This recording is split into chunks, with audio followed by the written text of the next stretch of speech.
So now there is we will go into a topic called finding the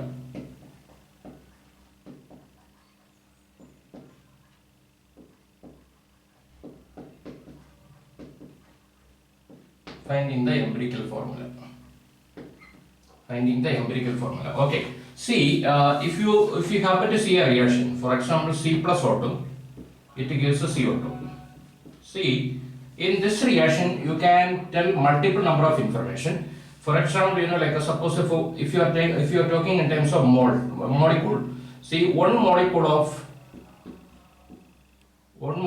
carbon, it reacts with one molecule of oxygen to form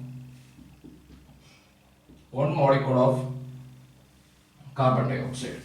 If you are talking in terms of mole, okay, so here actually one mole of carbon, it reacts with one mole of oxygen to form one mole of carbon dioxide.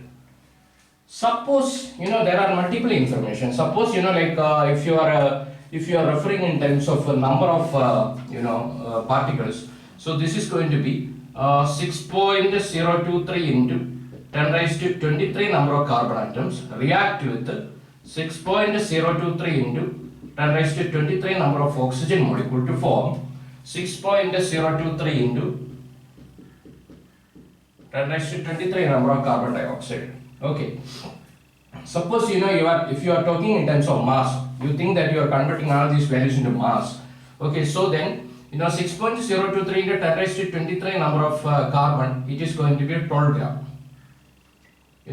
Then actually 6.023 into 10 raised to 23 number of oxygen, this is going to be 32 gram. Okay, so this is going to form 44 gram of carbon dioxide. So you can just take the sum, and here it is suppose if it is you are talking in terms of mole. So since it is a gas, carbon dioxide is a gas, so it is one mole of gas, right? So it is going to be one mole of any gas, it is going to be 24 liter or decimeter cube, the same unit what is written in your textbook. Okay, so this many information you can tell from a particular chemical equation. Okay, how we can find the empirical formula from these combinations. And before I am telling you more about the empirical formula, you need to know what is the difference between empirical formula and molecular formula. See, for example, C6H12O6, this is nothing but a glucose. So C6H12O6, that is the molecular formula of glucose. And see, if you divide both the times by 6, then you will be getting CH2O. So this is actually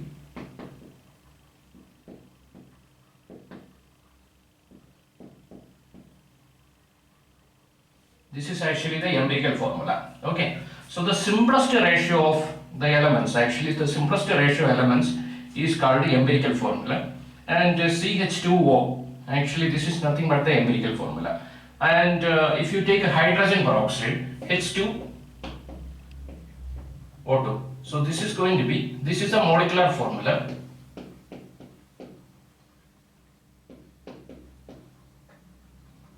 Okay, and if you divide by 2, so OH, because H2 divided by 2 and O2 divided by 2, so the empirical formula is going to be OH. So this is the simplest ratio, right? So any element, if it is having a simplest ratio of the elements, okay, that is going to be, it is going to be empirical formula. Okay, and now let's see actually how we can find the empirical formula of a particular molecule from the ratio.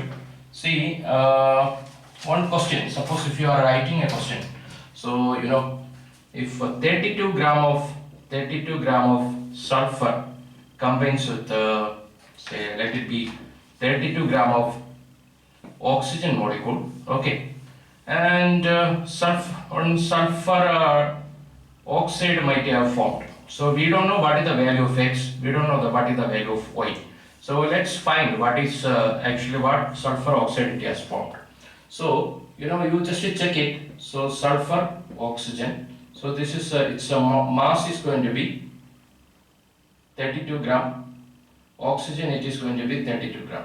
So now you need to convert it into number of moles. So this is actually, now let's take its atomic mass or molecular mass.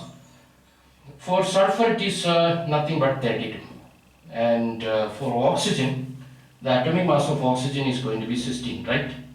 So yeah, atomic mass is going to be 16. If it is gram, okay, let it be gram. Okay, so now number of moles, it is going to be 32 divided by 32. So here it is 1. Wow, nice. So here for oxygen it is 32, 32 gram divided by this one, 32 divided by 16. So you will get a 2. So the ratio of sulfur is to oxygen is equal to 1 is to 2. Okay.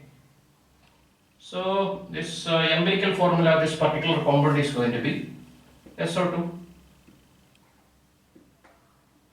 SO2. Okay, so the empirical formula is going to be SO2. Okay. So now next question is, on question they are asking is, see a compound, it contain, 80 percentage carbon and 20 percentage hydrogen. Okay. So hydrocarbon, this is actually a hydrocarbon, which containing only carbon and oxygen. Okay. So now what is the empirical formula? That is the question.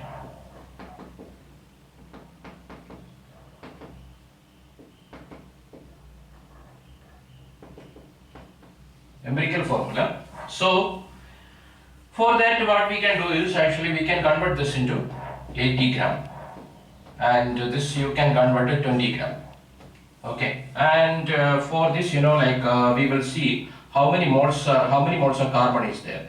So 80 gram divided by molecular atomic mass of carbon is equal to 12, and so this is actually, number of moles of hydrogen, it is actually 20 divided by 1.